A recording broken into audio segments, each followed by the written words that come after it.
Gmfarcaster. It is Monday, July 15th, and you are here with Nounish Prof and Links filling in for Adrienne this morning. Very excited to have you here.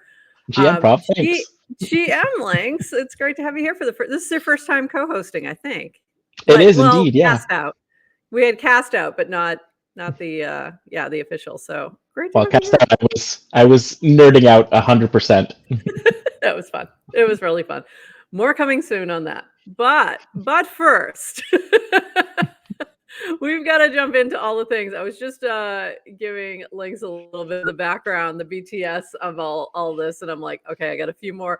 I'm like, I'm getting the links ready. I'm like, this is getting confusing. But yeah, we had a bunch of things to get ready this morning. So here we go. We've got a whole bunch of fun happening today. And we're going to start with this from Dan. We added payments, hoping to encourage more crypto native economic use cases like Bountycaster. And this was in response to Jake's cast right here. Pretty cool workflow unlocked this morning on Warpcast. Posted a task in bounties via Bounty Bot. High quality, almost complete work done in less than 3 hours later. Bounty Hunter receives $75 USDC for 30 minutes of work. I paid her in seconds without leaving Warpcast. Complete flow for getting work done within Warpcast. And I think this is, we're just starting to see like the tip of the iceberg of these workflows. And it's exciting. It's exciting to see this kind of all coming together. Yeah, I think anything you can do without leaving Warpcast is a building block towards like an actual usable crypto industry. Absolutely. And I think that, that to me is always my goal is how do I have to go anywhere else? I'd rather not. Anything that keeps me here and away from Twitter is a good thing.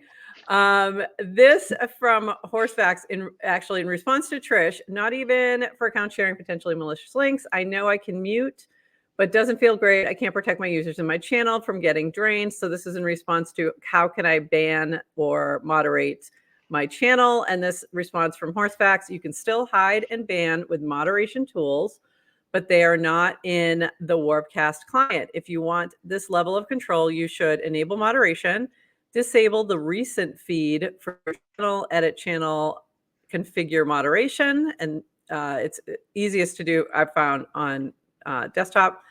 At this point, your channel will only show content with the moderator curates into the main feed, but you might not want to be responsible for curating everything. You probably want some basic automated rules. So 3, add a moderation bot like AutoMod or AirStack and set up some rules like anyone I follow can show up in the main feed automatically. 4, if unwanted content gets into the main feed, use AutoMod or AirStack, hide ban actions to hide content or ban users. So there was a moment where the moderation wasn't allowing you to hide anything. So it was like when they just switched this little thing on, this little toggle where it was changing up the way channels worked. And if you put the moderation on in the channel, you still couldn't hide anything. So that has shifted where without adding any extraneous, moderation tools like AutoMod or AirStack, you can at least hide things that you don't want to be shown. So, and the way you do that is turn moderation on.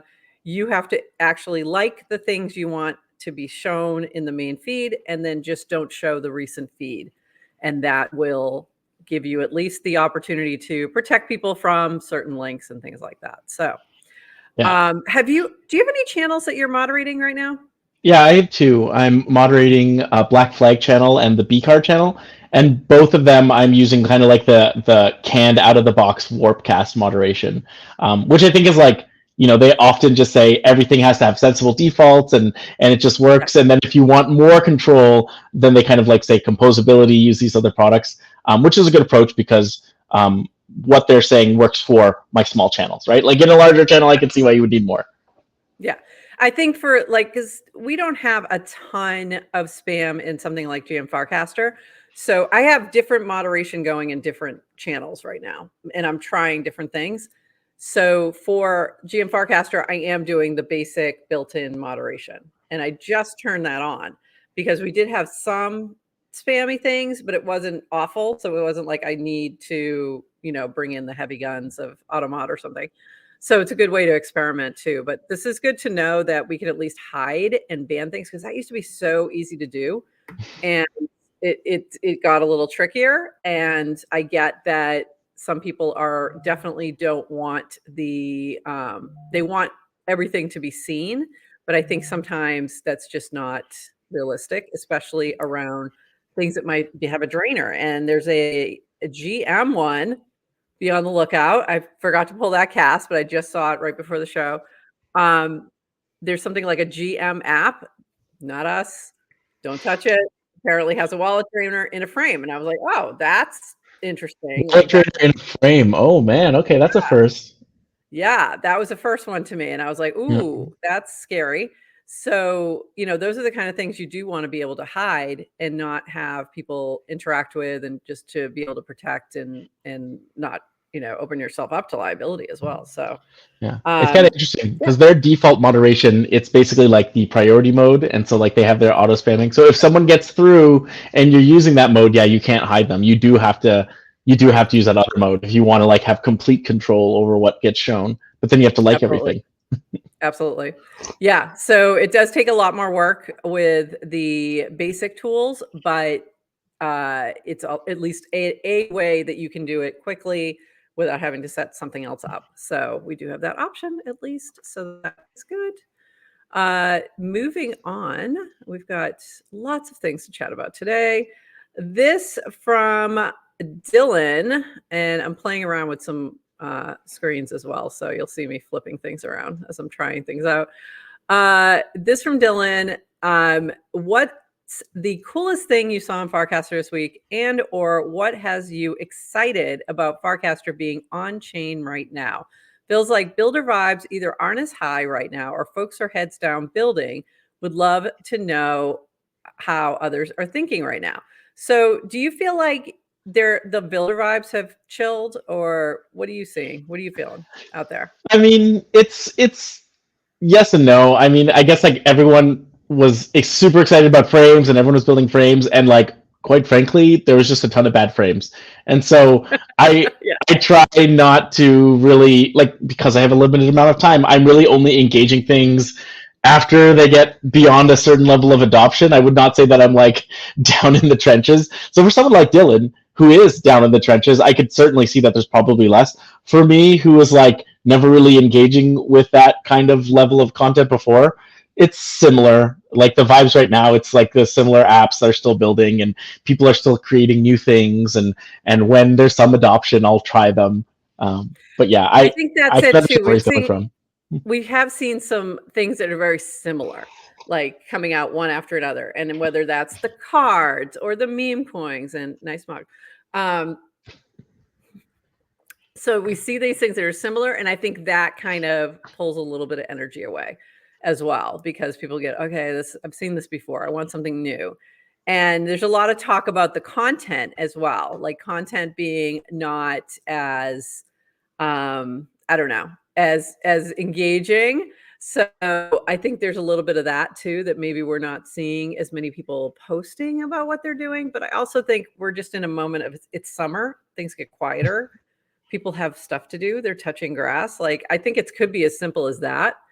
But I definitely have noticed, and I think there's been a few people who've mentioned shifts on the timeline of being like things are a little quieter. Where is everybody? And we talked a little bit about that the other day. So I think it's a few different things happening right now. But, I think people are also heads down building.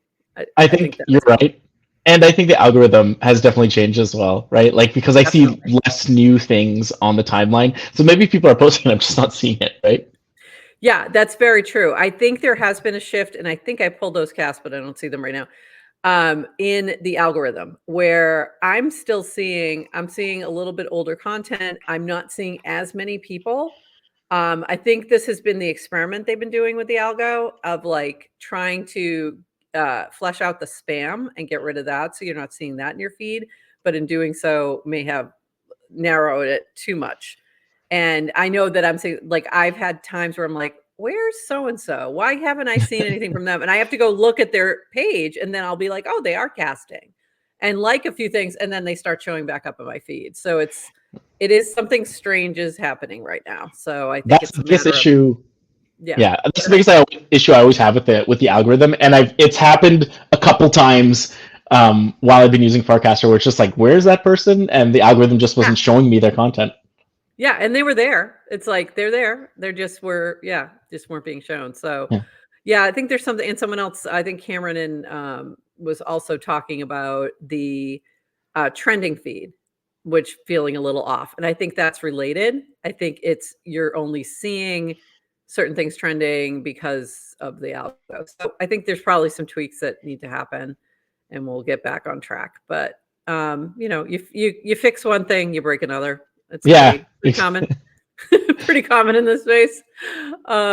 This from Alina, and this is another area. So degen has a new, speaking of change, degen has a new way that tipping allowances are being calculated. This started last week, and there's been some controversy on this. So Alina, honestly curious about the below. Will both degen farmers and regular users be targeting the highest stakers now? Will the highest stakers be growing their following engagement that way? As a high staker, wouldn't you be annoyed with everyone kissing your ass for tips? And it's kind of funny because there is some truth to this where it could happen. I love this from Miguel. This season, I'll focus on receiving tips instead of giving tips. But by the way, just a killer animation. Yeah, so good. In 2 picks. So I think that, it's interesting because I have maxed out my tip allocation. So I'm trying to hit that max of 10,000. And it's been interesting to see that sort of feeling of like, oh, that's unfair because they're going to end up getting more tips, or that's unfair because now people are going to be kissing their ass. And it's like, that's totally not true. Also, kissing my ass or asking me for tips is the surefire way to not get any. Just letting you know. Yeah, I think a lot of people are. I mean, in general, most people were probably used to getting larger tip allocations, right? And then this season really focused it towards, okay, well, the people who are holding degen long term are the ones who are going to be deciding who is now going to be getting more voice in this community, because probably the previous seasons people were just kind of like, great, this is my income now. I can like post things and get degen tips, and then I can sell them and I can pay my rent, which totally understand from those people who went through a similar thing in Bankless DAO, but it's not a sustainable way to create a token or create a community, because essentially all of your liquidity is just gonna go. So I think it's a good move from the degen team to, at least it's a good experiment to see what will happen. And I as well think that you should maybe try to look at it as, I'm locking these degen, like I'm locking my degen to get this kind of like almost distribution mechanism for my stuff. So it's really great for you, Prof, because you can use it to incentivize people to create like Gmfarcaster content, right? And that's how you can pay people. So I think it's a really interesting move. We really haven't done that very much. Like I really haven't tapped into using it for like to grow things like that, but it definitely is a possibility. It's something I could do.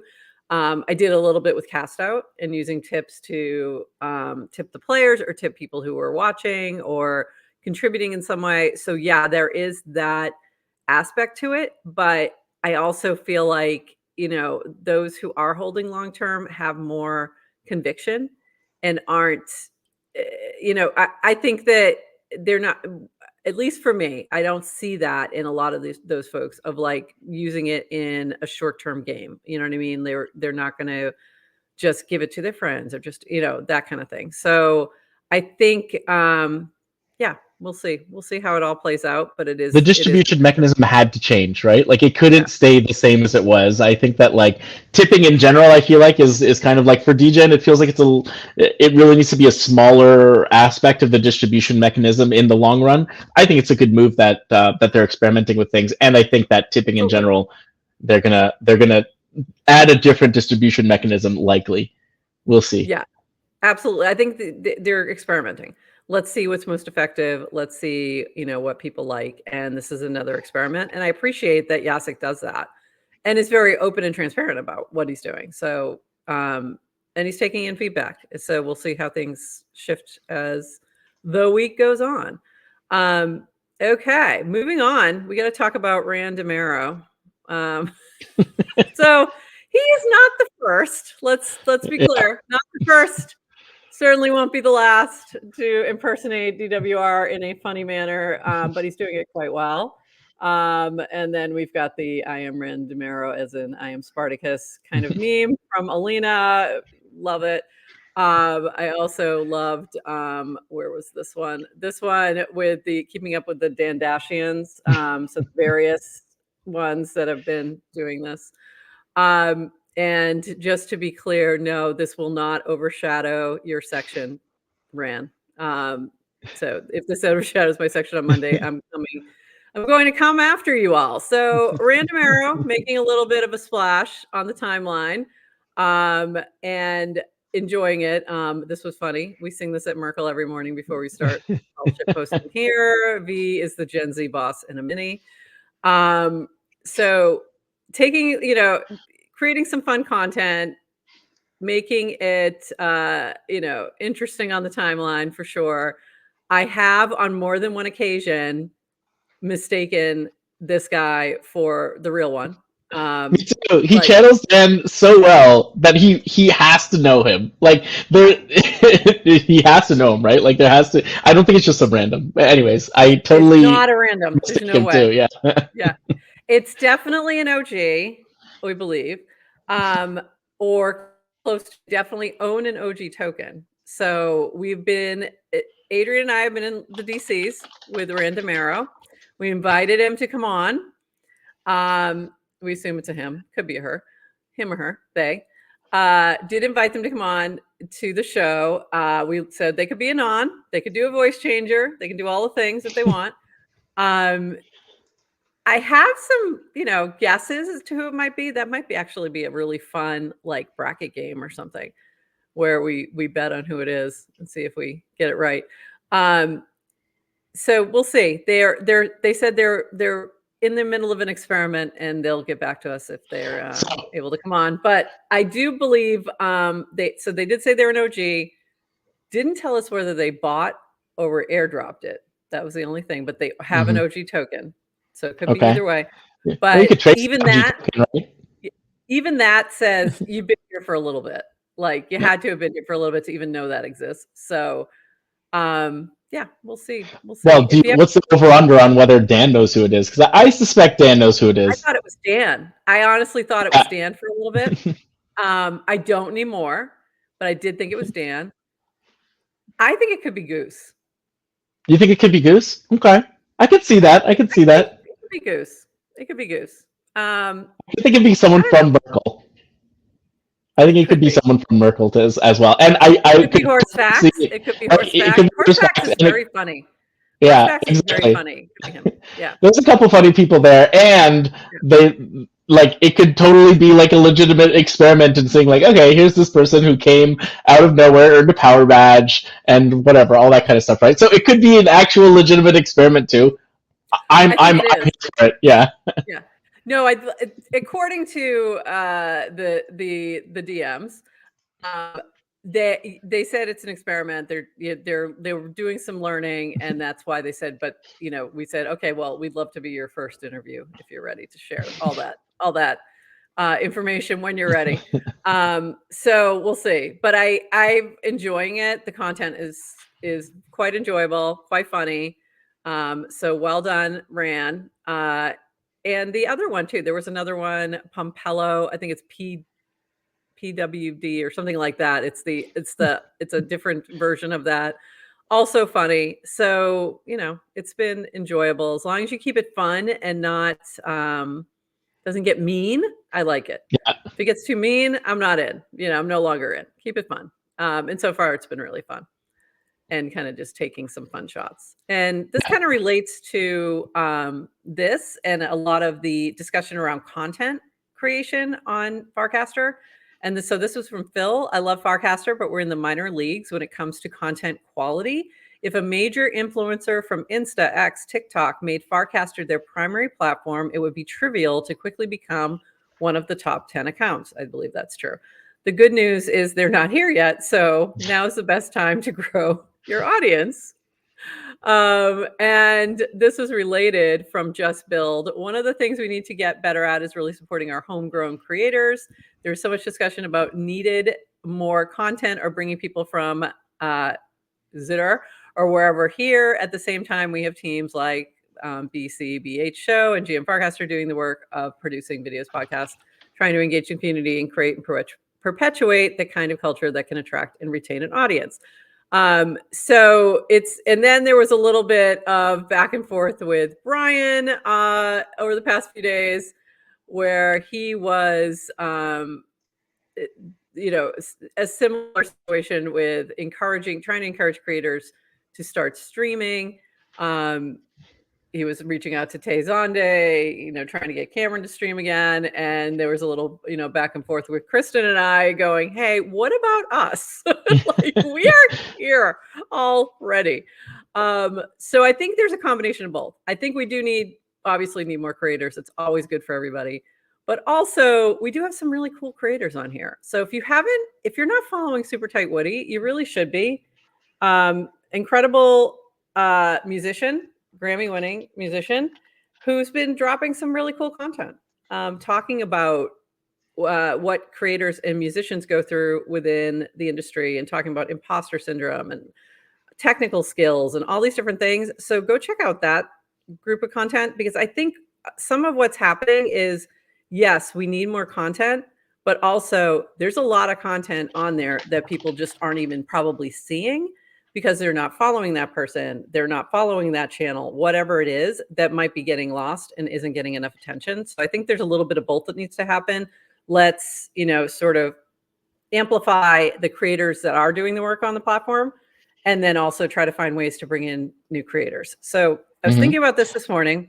I have a really good friend who I've forever, who's a stand-up comedian. And I was thinking about, how could I get her to start casting? How could I get her on here? And I'm like, I started to think through this whole process of like, how do I get somebody who's not crypto native at all, does not have a wallet? Can I do this? And I'm like, I think this would require some kind of financial incentive. I don't think there's any other way. It's tough, right? Yeah. I don't know. I mean, I guess comedians thrive on feedback. I don't know if this is the great place to get it, because I think like most good comedians, like they're just going to go do a set somewhere and see how the audience responds. Right. Yeah, I don't know. I feel like financial incentive is. I'm not looking at it from that perspective, but more like, you know, she uses Instagram and Facebook and TikTok and YouTube and all these other platforms to promote. You know, why not Farcaster? But then the why not is why. It's not why not. Yeah. It's why. It's like it's always work to open a new distribution channel, and then there's just not that many people probably here. I mean, I guess it is worldwide in a way, but if I look at like the two local channels that I actually go to are Toronto and Montreal, and both of them are pretty dead, right? Like, you're not going to get a lot of people. Sometimes I'll post like, hey, anyone want to meet up? And like crickets for 2 weeks, and then someone will go, yeah, I'd love to meet up. And just like, okay, well, 2 weeks later, right? For someone who's doing a set live, it's not going to work. Right. Yeah. And I'm thinking that through, and like, is that worth the experiment? Can I talk her into it? I don't know. But that's what I was thinking about this morning as I was prepping, because I was thinking about this content issue, and it's like, okay, Dan has said this multiple times, that this is the unlock, this is the thing we need. But I'm not convinced of how we get there. And that's like what I'm thinking through, is like, how do we get these folks to come over? And I think without an incentive, it probably doesn't happen. Yeah. So I don't know. The last time you guys on Friday were talking about Dan's like marketing post, I had thought about it for a second. I was like, oh, you know what? The best thing here is really just the vibes and the people, right? And so that's all you can really market. So if people want to have a good time, I think like it's hard to say like, here's the business case for you joining Farcaster, right? Like I think that that's a very difficult thing to do right now. But like if it's just more personal, like, hey, you know, it's a good group, you could probably get some feedback for what you're doing, and if not, you might be inspired by something you see. I think that's a better pitch for people who might enjoy it than you could make money in some way, because I think that line to making money is just too tenuous. I feel like, but I think about this like in a different kind of way. Like this is going to take time away from other things. So there's an opportunity cost for a creator who's established is what I'm really talking about. But even for folks who are like, I've tried to bring on a couple of people who I think like, oh, it would be, you know, they would vibe with this crew, like my entrepreneurship colleagues, entrepreneurship professors. I'm like, this is like data well, like there's so much great data here. There's so many, it makes a lot of sense. Couldn't get them to do it. Right. So some other folks that like I brought up, like who would really contribute the intellectual side of this, the like getting feedback, all that would be perfect for them. Couldn't get them to do that. So I feel like there's almost like there has to be this initial unlock or incentive just to get them posting long enough to get the rest of that, to get and the vibe. Another thing is, I don't know. We're kind of missing depth too, right? Like, so the other day, Ted was asking for, hey, you know, I love Keckers for like, you know, living and fitness and health content. Are there other people on here who are talking about that stuff? And it's basically like crickets, right? Like, not really. Like, Keckers is the resident, and there are probably a couple others, but not as many as, I don't think, as high quality as Keckers. So like, our bench isn't deep either, right? And when Keckers is gone, like she's on vacation or something, you just notice that stuff doesn't hit your timeline at all. That's a great point. And and I think that's Phil's point a little bit too. It's like, there's a huge opportunity, and that's how I saw this and look at this still. There's a huge opportunity to being early and to digging in, but it's not going to pay off quickly. So you do have to realize that like it's going to take time and work, and you're going to grow as the ecosystem grows, and that might be very slowly. So it takes a little bit of patience, and I don't think a lot of people have that. This was related with that Kia, had some related points in here. The toe spacer and rando Domero phenomenon provide a few insights. One, creating environments where norms and taboos break releases fresh energy from existing QDAOs. Two, although OGs respond better to these emergent memes, there's actually nothing holding new users out from getting involved. Many of them do. Three, meme coins haven't been cracked on Farcaster yet. Creation and distribution mechanisms are suboptimal for this medium. We almost need our own meta until the mechanisms are well understood. Capital won't flow in. I'm not sure I agree with that third point, but continuing on. Four, content is in fact the main bottleneck to growth. DWR is right. It's not marketing. Farcaster is much more meta-modernist than post-modernist than X, for example. Hate to sound academic, but no better way of describing it. And then Jacob JRF asked, what does this mean? Farcaster is much more meta-modernist. And Kia's response was postmodernism, awareness of the narrative and deconstructs it. Meta-modernism, still aware of the narrative, but chooses to lean into it. And I think there were some really good points here. We've already kind of talked about content. I think the thing that nobody has cracked with regard to content is how to incentivize people to actually come over. We all know we need it. We don't know how to get it. And I'm not sure that meme coins haven't been cracked. I think degen says the exact opposite of that, but I think what it all comes back to, you have a much smaller audience here. I'm going to do my Adrienne face right now for that. Yeah. Yeah, because I guess degen pretty young still, right? And I see degen doing the same things that DAOs that I work with, Bankless DAO, in the previous cycle were doing, right? And so it remains to be seen whether degen will be resilient. I think it has a chance. I like how they've set themselves up so they can actually experiment. But I agree that I don't think meme coins have been cracked yet, because what does it mean for a meme coin to crack, to have the same market cap as Dogecoin? I mean, it's true, we're not there yet, right? So in general, I think when people look at, he was talking about meme coins for this medium, and I'm a big Marshall McLuhan fan, the medium is the message. Like Farcaster does not exist in a vacuum. You cannot, I don't think, run a community on Farcaster only, right? I think like, you know this. It's because you guys are you have a chat, you have like time for people to come together, you have these rituals of synchronization. I think that makes Gmfarcaster stronger a community than someone who would just like kind of post things on Farcaster. So I think that the long-term goal for Farcaster is to kind of like bring all of those different media in, and Farcaster is like kind of like the broadcast layer in some ways. And so we haven't cracked any of that stuff yet, right? Like, and it's only through creating these like kind of community spaces and then figuring out how to make Farcaster amplify that or make it a virtuous cycle that Farcaster will really will become to be something more resilient. I think it's a great point, because a show called Gmfarcaster still needs to exist outside of Farcaster to reach a large enough audience. And I think that in itself tells you some of the problem, right? We shouldn't have to, but we do. So right now we got people watching on Twitter. We've got at least 45 people right now watching on Twitter and YouTube, plus people on Lonely, plus we'll be sharing this later in clips and recordings so that go on Spotify and Apple and all these other places. And right now we need that combination or we just won't have enough distribution. And that's from people who are on Farcaster wanting that distribution. So it's not even, they can find us here, but they can only find us so much. So it's, definitely an issue. And we're running a little over. So welcome to the usual type of day, Links. But we have one last thing. So we've made a commitment to have 0 minutes of politics, US politics on this show.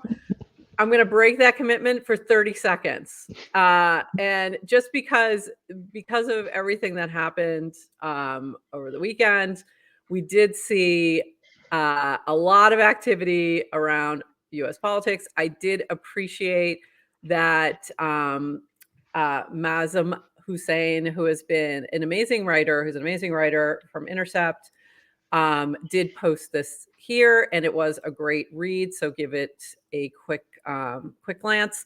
I wrote a quick reaction to Trump's assassination attempt and possible impact on the election. This may be my last article for The Intercept, as I'm planning to leave for other opportunities. So enjoy. And it was a good one. I highly recommend. And then mostly what I wanted to show was the memes and the quickness of them. I appreciated you, Johnny, with the very quick album cover meme. And then we did have, this was my comment back. I guess we'll have 30 seconds. Bold Leonidas, this was just a banger that I just had to show. That was incredible. We had a few others. When you check your portfolio and it's up 5% on the day after falling 90% in a month, there you go. And then also this, the algo though, it was like, so what I did appreciate from this was that I didn't have to go to Twitter to get some basic coverage. I could find the basics on Warpcast because, as I've mentioned before, when I go back to Twitter, it feels like I'm going back to an old neighborhood I no longer live in and don't want to live in anymore. And it's nice to see the old friends and to catch up on what's happening in the old neighborhood, but also I'm very excited to leave. So I'm afraid that we may see a lot more US politics on the feed, but also let's hope it stays at the higher level of discourse that I'm currently seeing. Let's keep it there, people. Higher level of discourse. And with that, anything else, Links, that I may have missed in the last few seconds before we call it? I think in terms of media, like it shows that Trump is still like knows how to manipulate that media. So it's what other president would say, wait, and then I don't know. That's it's a crazy thing to do, right? And I feel like it's just so meme worthy. That's why there's memes. So I appreciate that Farcaster. I could get those memes on Farcaster, chuckle, and move on with my day, and so I don't have to open the Bird app anymore. Yeah, I mean that is fantastic because that's really the only thing I really want to look at. I do want to throw this comment up from Brian. I think the unlock is seeing value in contributing content, and when there is no audience, it's an unbalanced value exchange. Great point on our content discussion. that if you are somebody new coming on, you definitely need that feedback. But also what we've seen from a couple of people mention this, Tay Zondi being one of them, they are getting better engagement than other platforms. So that might be a selling point as well. And Brian, I did want to mention Brian Morris. I did have an interview with him this past weekend for our Here for the Art, our next Here for the Art coming up. So Brian Morris, little alpha for you, is our next artist. And that's going to be dropping this week along with that podcast interview, which was fantastic. Also, this week, we do have a few things happening here. We've had links today filling in for Adrienne. We have Toady Hawk will be with me on Wednesday. And then we'll have Vibe Check with Dewoofi. And I believe that's his interview with Cameron that will follow at 12:30 on Wednesday. And Friday, we'll be here with Will Warren, who is the CEO of Matcha and Zero X Labs. They have a new price engine that is dropping today. So a lot of interesting and cool things happening. And we'll be chatting with him on Friday when Adrienne is back. In the meantime, you'll have to get your Adrienne face from our co-hosts, so our fill-in co-hosts. So thank you for your Adrienne face. I appreciate you. And with that, we're going to call it. Thank you, Lynx. Any last notes for your first guest co-hosting gig? No, I had fun. Thanks for having me. Thank you for joining us. And we will be back. We are going to replay this at 11:30 a.m. Eastern, 8:30 a.m. Pacific, and we'll be back on Wednesday at 8:30 a.m. We'll see you then, and bye-bye.